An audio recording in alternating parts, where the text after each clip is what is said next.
Welcome to Global Citizen Life Podcast. Today on the show, we have Doug Brouwer joining us. Thank you very much for joining us today, Doug. Well, thank you, Sally, for having me. I'm looking forward to this conversation. Me as well. Now, you've been an expat on three different occasions. So let's go back to the first one because that one's the first time we move abroad, we generally don't know what to expect. And so it's the most generally kind of eye-opening experience that we have. That's for sure. I'd reached my late 50s and I was very unhappy for lots of reasons in what I was doing. And I thought, how can I make the last chapter of my work life rich and an adventure? And someone said to me, have you ever thought about working in Europe? And this person had no idea how, I don't know, electrifying that thought was to me. And I said, Mhm. sure. And then an opportunity came along. I applied for it. And so suddenly I was moving to Zurich, Switzerland. And Wow. getting ready to make that move required far more preparation than I had ever imagined. Had to sell a house Mm. on this side of the ocean and sold one car, put one into storage. I mean, the complexity of the move was something I had not figured on. Right. It's I mean, moving is a big thing to begin with anyway. But Yes. when we're moving abroad, then it's not just let's pack up all of our stuff and move it from one house to another. It is what do I really need or want? What do I not going to not care about that I can sell? What am I maybe going to put in storage if that's what we're going to do? And then what are we going to bring with us when we go abroad and then the logistics behind all that as well. And Switzerland, I'm not sure about every European country. I've lived in a couple of them now, but Switzerland has some interesting customs with apartment rental. So getting an apartment was a challenge in itself, and then once we landed the apartment, then our household goods could be shipped to a port in Belgium, as it turned out. But getting to that point was a challenge. Hmm. Well, and every country has its own rules and regulations. And a lot of them, you have to get whatever type of visa, residency, permit saying, yes, you're going to be living here for X amount of time or a minimum X amount of time. Because without that, you can't bring your stuff because they'll be looking at you thinking, well, you're not living here, so you can't be bringing all that stuff here. I think I was unprepared for that. Maybe most of us are, but yes, I thought my passport was all I needed, but it turned out I had to go to the Swiss consulate in Chicago. I don't think it exists anymore, but there was a consulate there at the time, and had to apply for a visa. Who knew? But all of these things fell into place over time, and we took a Mhm. few months to do it, but Mhm. everything fell into place. Yeah, it tends to work out. I think initially the first thing is the planning that people need to have a bit of patience with that initial planning and instead of thinking, oh, it's different because when we go on vacation, I can just hop on a plane and go and spend for us who live in North America, 90 days in the Schengen countries, so most of Europe. And no worries, I can be there for 90 days, then I have to leave. But when we're going to be working and living for longer, then it's a whole different story. Right. And then you haven't even mentioned the medical and dental care. So to line up what we call a primary care physician in this country, to find a dentist, I mean, everything is an extra challenge. It would be in this country Mhm. as well, but then it's just a little bit more complicated in another country. Absolutely. And then we have to think of language as well. I mean, I'm sure there's probably pretty good expat group in Switzerland. I'm not sure if there was when you were there in Zurich, but that's not like English isn't the spoken language there.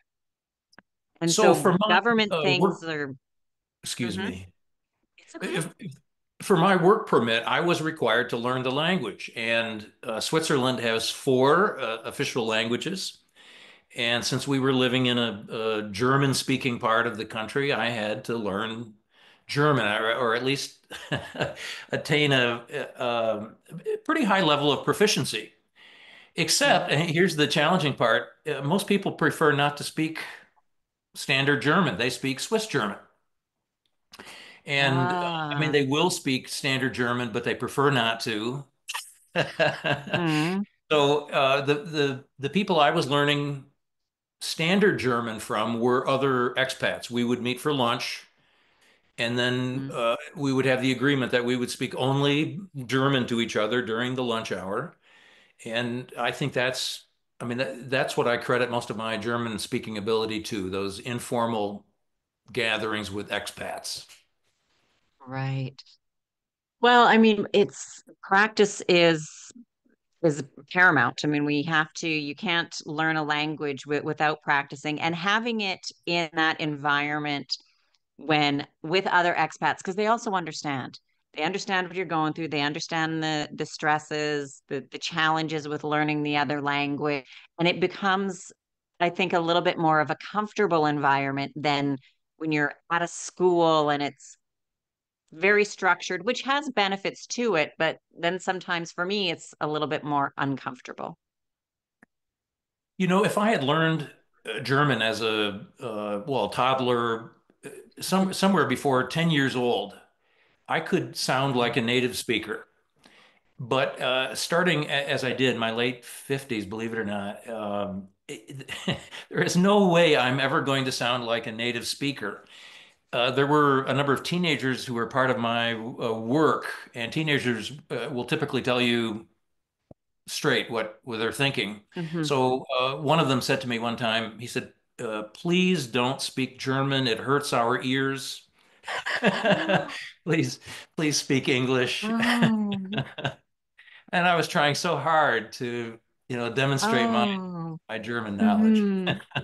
In the bigger cities, and with a younger population, many people speak English, and they're Okay. eager to demonstrate how much English they know. Mhm. I think this is less true in the rural areas and with older people. We lived in an apartment building, and our neighbors were older, and very few of them spoke English, which made for some Mhm. comical interaction sometimes.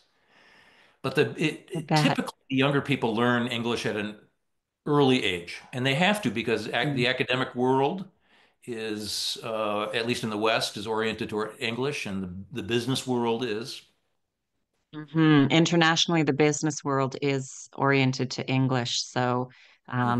a lot. And I just find too with Europe, I'll say all the people in the European countries speak two, three, four languages. Like I even know a few people that speak six languages. Now they're not they'll say they're not fluent in all of them, but they're probably fluent in four, and then five and six they've got a pretty good grasp on. And I just think like that's crazy. But they also started at a young age, and it's typical for Europeans to speak three languages.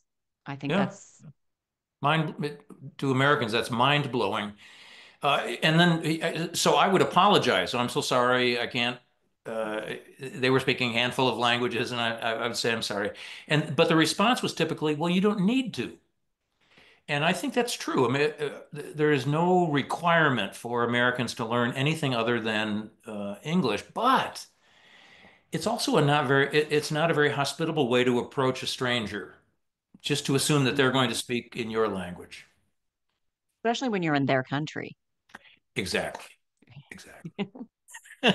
So, how long did you end up staying in Switzerland? So on that first stop, I was there for 5 years, and Okay. um, my wife was not allowed to work, and I think that was a factor. We could have stayed another year or two, but Hmm. at that point anyway, she did not have a work permit, so that's what brought our time there to a close. Okay. But 5 years is a good long time to explore not only Switzerland, but all the surrounding countries as well. Mhm. Uh, a car is not really, we haven't talked about transportation yet, but a car is not really necessary. But because we're Americans, we got one You had anyway, one? and then use that car to explore, I think, every square inch Mhm. of Western Europe. Nice, nice. That is the great thing that I do love about Europe is for most of it, you definitely don't need a car. But there are some really nice smaller towns and things that are quite beautiful to see that can be a little bit more challenging without a car. But your average, even weekly thing and monthly trips and stuff, we don't really need a car here, except, as I said, if you want to go somewhere specific, and then it's so easy to rent a car. Exactly. And well, to tell you the truth, I reached a point where I preferred the train. I uh, I think the way policy planners work in Europe is to discourage use of cars. So it's always difficult to find a place to park. And then I mean, and as I discovered, speed laws are an issue. In my first 2 weeks of car ownership, I received two speeding tickets unexpectedly, and they were large Oh. enough to get my attention. So yes, I reached a point where I preferred to take the train. hmm Well, the infrastructure for the trains throughout Europe, it really is incredible. And it's so convenient. You just hop on a train, you can move around the train. Lots of them have places you can get snacks or something to drink. Some of them are sleeper trains where you sleep overnight, you wake up in your destination in the morning. I mean, it really is unfortunate that North America is more of a vehicle situation when it could be a train as well. And the trains are just so convenient. And clean, reliable. Here's a good story for you. The president of Switzerland. Presidents only hold the office for 1 year, and on a council, so it rotates. But anyway, while I was Okay. there, the president of the country took the train to work, and he stood on the train platform along with everyone else. And I thought it was a powerful message about uh, you know the worth and value of every human being. He did not stand out. Right. And I mean, when you think about it, the leaders in most countries, most democratic countries, like they're supposed to be working for us, right? They're supposed to be doing things for us. Like we voted them in, and they're supposed to kind of be working for us, not now I'm president, prime minister, chancellor, whatever name, whatever country, and to be superior. Yeah, I don't really know how common it is. I went back to Europe for an academic year, and one time in a grocery store, I ran into Mark Rutte, who at the time was the prime minister of the Netherlands. So he, he was shopping at the same grocery store where I was, and I've heard the same is true about Angela Merkel, who used to be it was a chancellor. I'm not sure of her title, president Chancellor of of Germany. Yeah, yeah. Chancellor of Germany. She hmm too did her own grocery shopping. It's shocking. Yeah, yeah, it is very different in Europe compared to North America. On many levels, whether it's the lifestyle, and I think generally other than soccer, because people do what we call soccer, they call football. Fans get pretty crazy over some of these professional athletes and players, but outside of that, I don't find that Europeans are as starstruck and I'll use the word worshiping. I don't really want to use the word worshiping, but so in awe over, super famous people and athletes and movie stars and things like that. Where in Europe, it's a little bit more, of course, there's still some major fans, but it's a little bit more of, yeah, you're so and so, and it doesn't, you can still walk down the street and do your own grocery shopping and be places, and you're not hassled. Oh, I didn't know that we would get here. So I'm so pleased you brought this up because I want to mention a Dutch saying. And I won't torture your ears with my Dutch version, but the loose translation is, "We are not the same, but we are worth the same." And the Dutch certainly believe that, but I think that's true throughout Western Europe. That athletes may be an exception. I think I'm Hmm. trying to remember the There's Swiss some, tennis star, Roger Federer. He is okay, yeah. certainly, yep, people love him and adore him. But generally Hmm. speaking, there is a kind of a quality in European culture that I do not find here. Right, right. It is very, very, very different on many levels. So after Switzerland, did you relocate somewhere else? Like, well, obviously you went somewhere else, but did you go back to the United States or did you stay within Europe but go to another country? Yeah, I came back to the United States where we have a home, but then very quickly I was offered an interim position, help us out while we search for the permanent person. So I went Okay. back to Luzerne, Switzerland, which is Okay. hardship duty, as you can imagine. Uh, just a gorgeous place to live, and I didn't have to Mm, search for an apartment. There was one available to me. I just had a ball for the few months I was there. So I knew what to do. I knew how to join a right. health club. I knew how to find a physician. Uh, I just knew my way around. Oh, and there it helped that I knew the language. So everywhere I went, I could jump on a train or a bus, and I knew how it worked. Yeah, it is as I said earlier, the first time is generally the hardest. The second time, especially if it's the same country, then we really know how things work and we think like, oh, it's a piece of cake. Been there, done that. New Right. city, but otherwise it's the same. Even if it was a different country, I find there are things of new learning, but it's, oh, I've done this once, so I kind of know what to expect again because I've been through it the first time. So I think you live in Spain. That's my understanding. And I have lived in Spain. I've lived so originally from Canada, and then many, many years ago, decades ago, I briefly lived in Italy, went back to Canada, and then a long time after that, I moved to Costa Rica, to Spain, and I'm currently in the country of Montenegro. oh my goodness. Okay. I was going to impress you with how And much I I'll be knew about Spain, relocating but later this year again. I do move around a lot, but I spend generally, this will be, Montenegro will be my shortest at 3 years, but I'm usually around five-ish or more years in each country. I'm jealous. Sounds wonderful.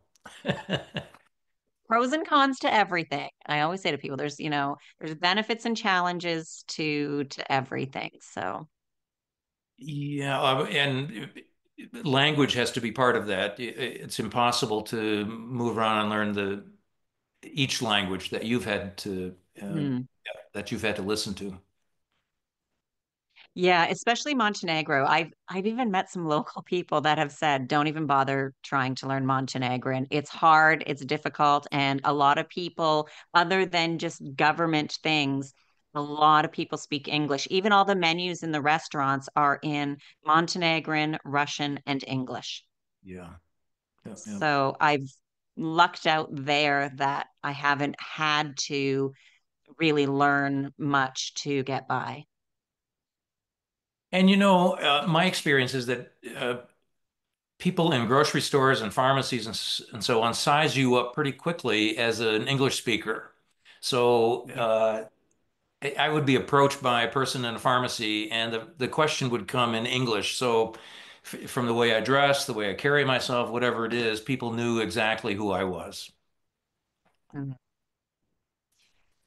Yeah, and it's great. I mean, again, the benefit of English is a lot of people are learning English, speaking English. And it's one thing that I ask when I come in. And obviously now with the internet, I can have Google Translate. If they don't, I can use that. I had to get a new SIM card for my phone and I went to the office there and the girl didn't speak English. But I had the card and stuff. So she knew and she's like, just a minute. And so she's typing on her phone and it said she translated it and she's like, well, you used up all your time. And I said, yes, I need more. And she was like, oh, so she understood what I said, but didn't know how to say. And I get that because my Spanish is not very good and I can understand more than my speaking and it's kind of chopped up and um, but you figure out ways and there's always ways to communicate.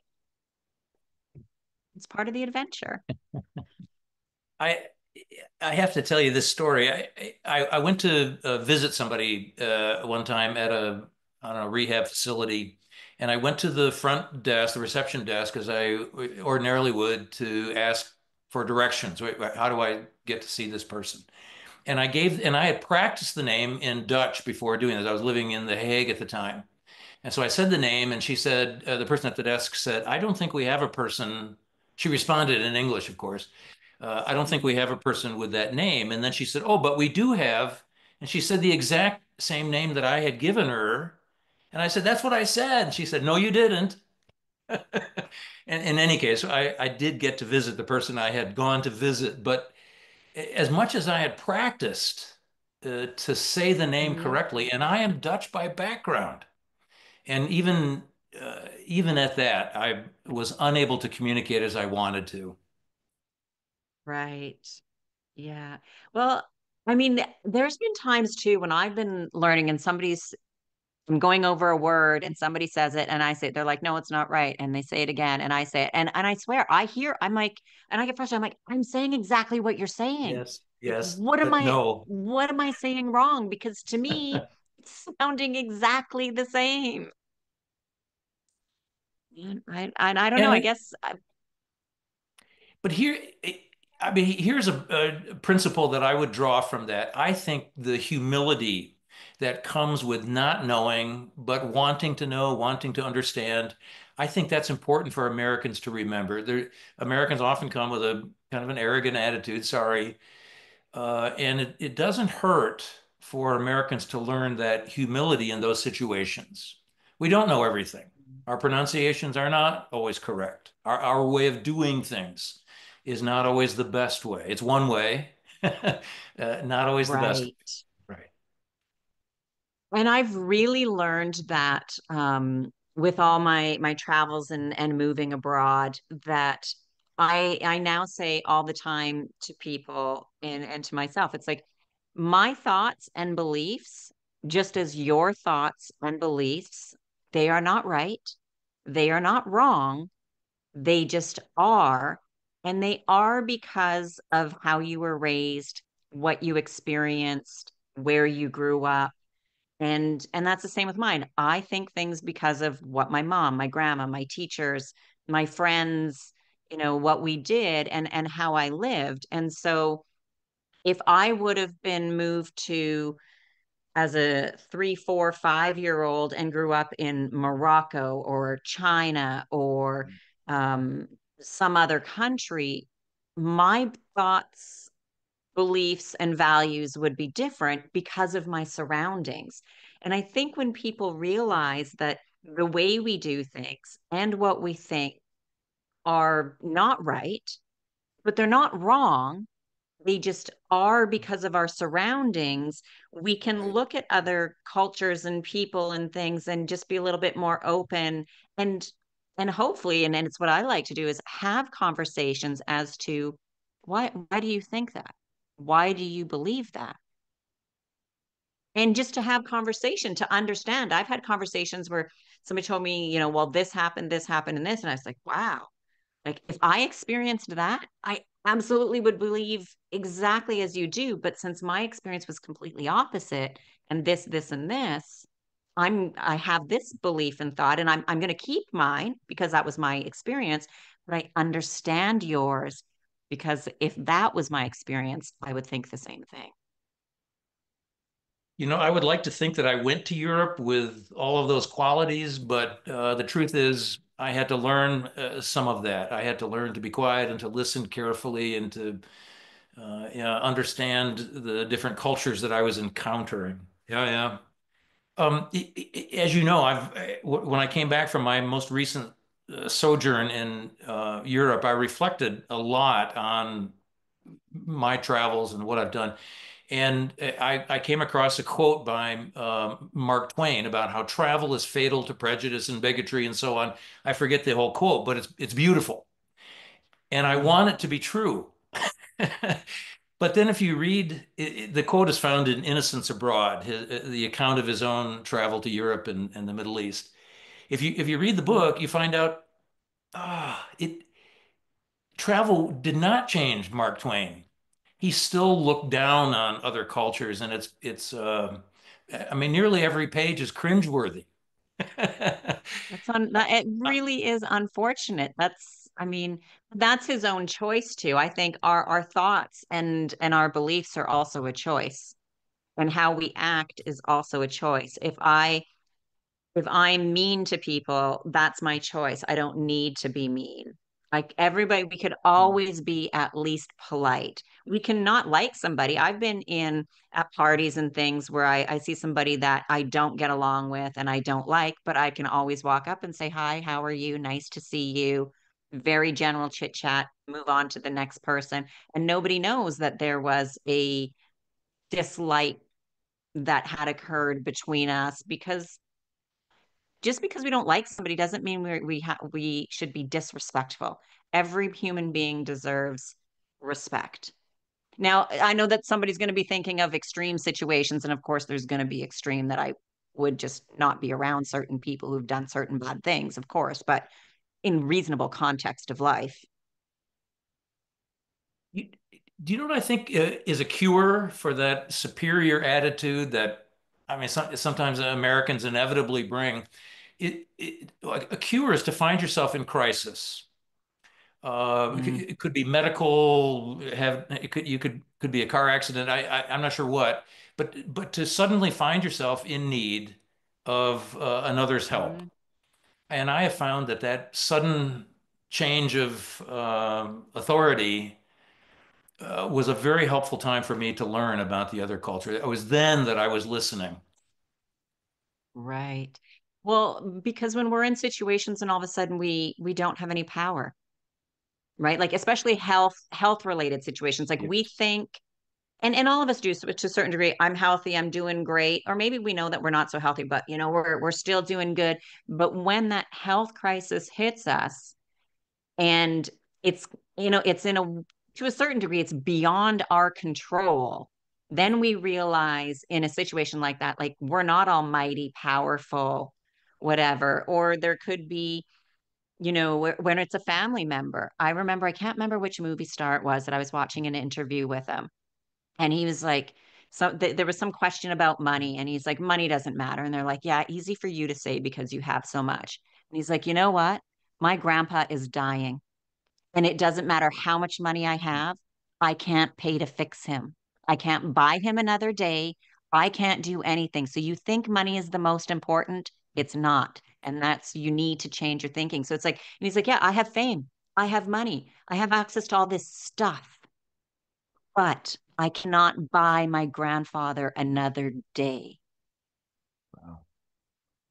I was like, and I was fairly young when I saw it. I was like, wow, it's true, right? We can have money. It can come and go. We could lose it. We could gain it. We could spend it. We could win it and it can go. And same with our health. If we start not exercising, we eat bad, we drink a lot, we smoke, we like whatever, all those bad, eventually organs are going to start to give out and we're not going to be around. And it doesn't matter who you think you are, it doesn't matter. So it is counterintuitive to say that you learn more when you're powerless or dependent, but I've come to see that it's true. Uh, yeah, get lost while you're traveling abroad, so you have to ask somebody where you're going. Well, I wouldn't advise having a health crisis, but even there, you put yourself in a position where you need the help of another person. I, Right. I've come to see that's critical for traveling abroad. It is. And you realize too, especially with the news and media, and I get it, negative things sell, fear sells, but the majority of people in the world are kind, helpful people. People generally like to help other people. Sure, there's a handful of bad apples who don't. And we hear about them all the time. Like we hear about that negative stuff. We don't, there's no good news TV that just can run 24/7 on great things and nice things that people are doing. Those things are really happening around the world. And people want to be helpful. They want to be happy. They want a sense of community. And I think with travel, we see that more in some cultures than others. And we see that lifestyle and we can take that, wow, this is what's important in this culture.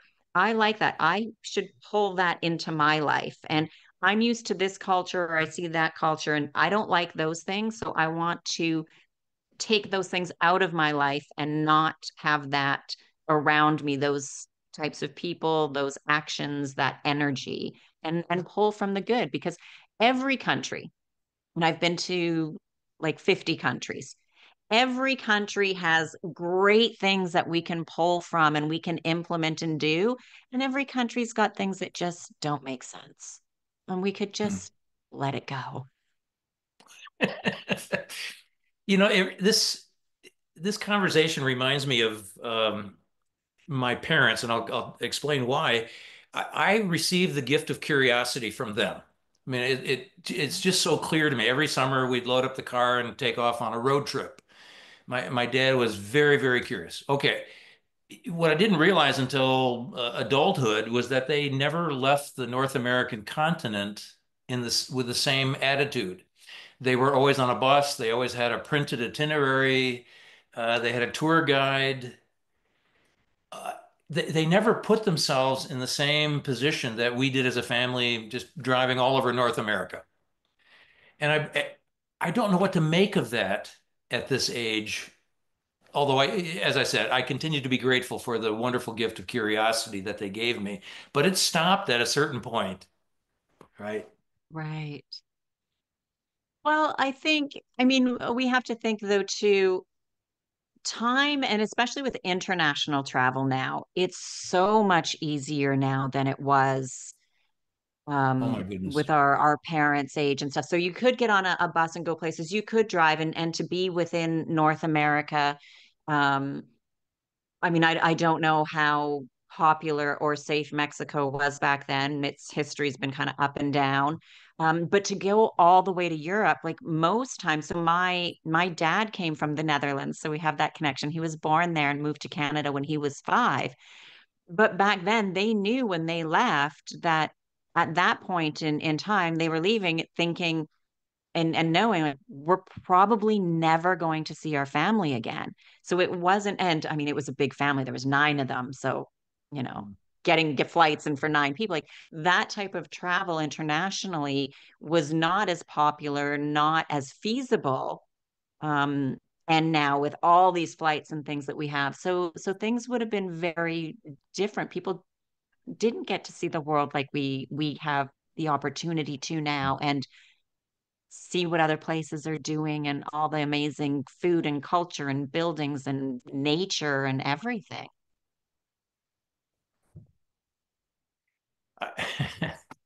Yeah, I'm glad we have the Dutch connection. It was my grandparents who immigrated to the United States, and my grandmother then continued to speak Dutch throughout her life, and she had Delft tea sets and so on. So I always had the sense the world was far bigger than I knew because of her.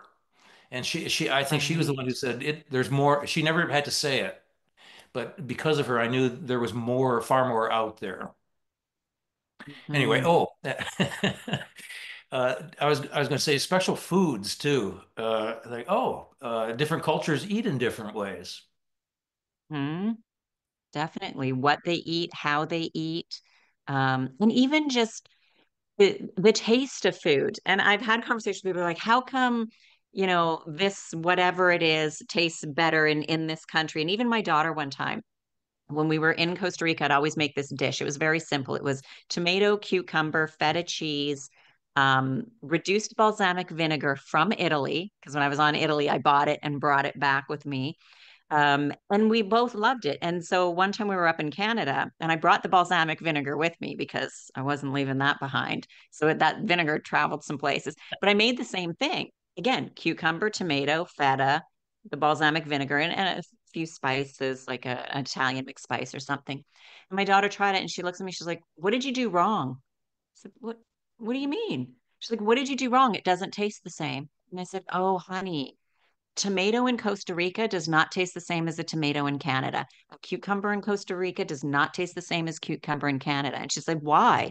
And I said, "Soil, the sun, the water, it's different." So when you have foods in different countries, they literally taste different. Even though we think a tomato is a tomato, depends on where you're eating it. What a discovery. I wonder what she did with that information. Yeah. And I, she was just kind of, because she was like, "Well, it's better in Costa Rica." I'm like, "I get it, but we're not there now." I, okay, you can edit this out later. I have to tell you this story. I was in Istanbul, and how someone talked me into going to McDonald's, I don't know because I never go to McDonald's abroad. I never go here either, for that matter. But that hamburger, that Big Mac, did not taste the way I remembered Big Macs tasting. And so that's my takeaway from Istanbul is is that the even the so-called American food is different. It is. It is different. Well, because Europe does not allow a lot of stuff to go into their food that the United States allows. And Okay, so that makes a lot of things very different comparing the United States yeah, to Europe is they are a lot more strict in Europe about what's allowed in food. good point. Yeah. Yeah. So, Doug, you have written a book. It's coming out soon or is out. So, why don't you tell us a little bit about that before we wrap up? Okay, thanks for giving me that opportunity.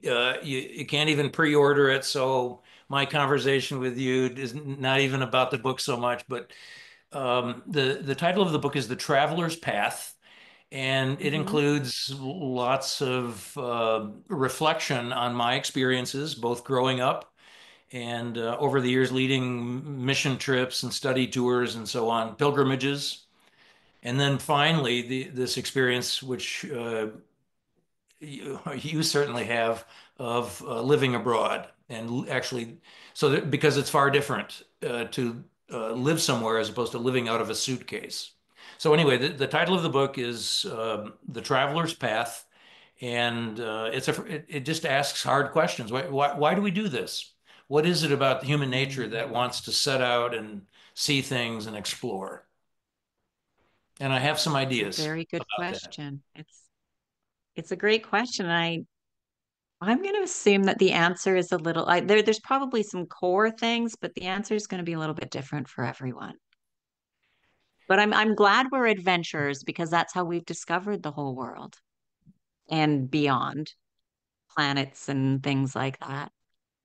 So I will, if I can leave you with this, C.S. Lewis has a Okay. wonderful quote, and he uses a German word, Sehnsucht, to get at it. But the quote is, "There is a longing in the human heart for we know not what." And so, I mean, that's where I end up. It is different for everyone, but there is a longing in every heart for something. Right. So true. Well, we will make sure when your book is available that we have a link for it in the show notes to make it easy for people to get because I think it will be a great book and an interesting read for people that are listening and watching. So thank you very much for your time today, Doug. I really appreciate it. Thank you, Sally. Good to talk with you.